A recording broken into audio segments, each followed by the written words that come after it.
nang tayo ng padlock. Ayan.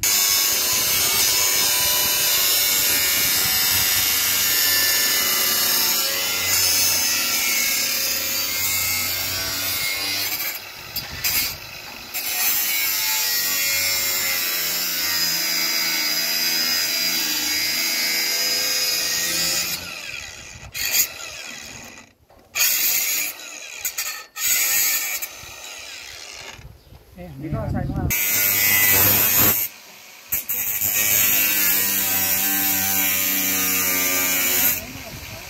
Bibilo kasi namin para hindi na-future.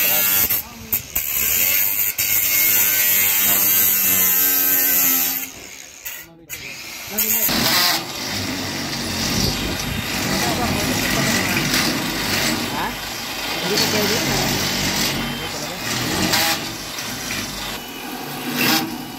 Yan, wala kasi kaming wala kaming matag dito. Yung malaking barena, kaya ganyan na nangyari. Pinapaluwang namin yung butas.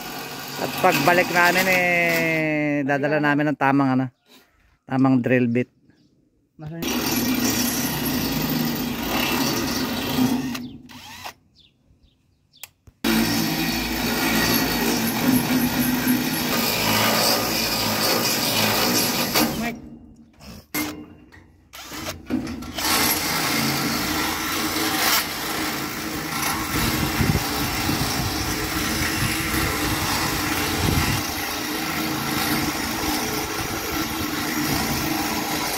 Meron ng lagayan ng padlock. Ayan ang nagawa namin. Homemade yan. Yan ang itsura nya. Ayan. Ayan. Lock na.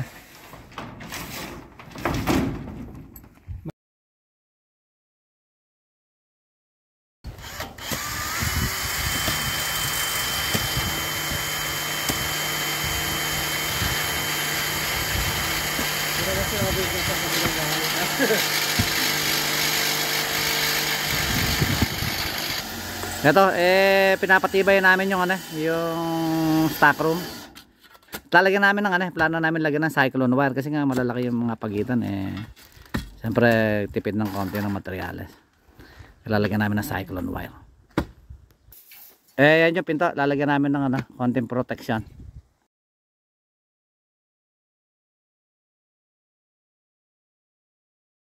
Ito na yung pintuan namin, nilagyan namin ng cyclone wire.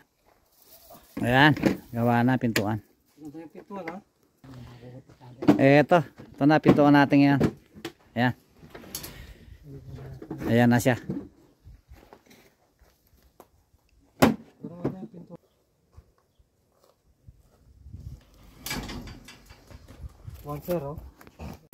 Pauwi na kami.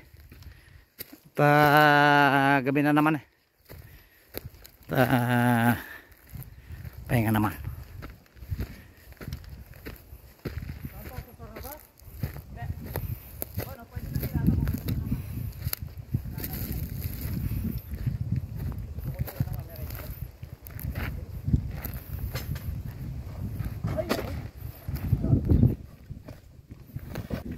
Michael, muchas gracias.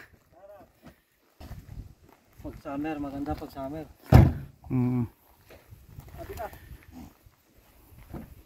Paano tal? Mag-iingat ka. At sabihin na kay Mike.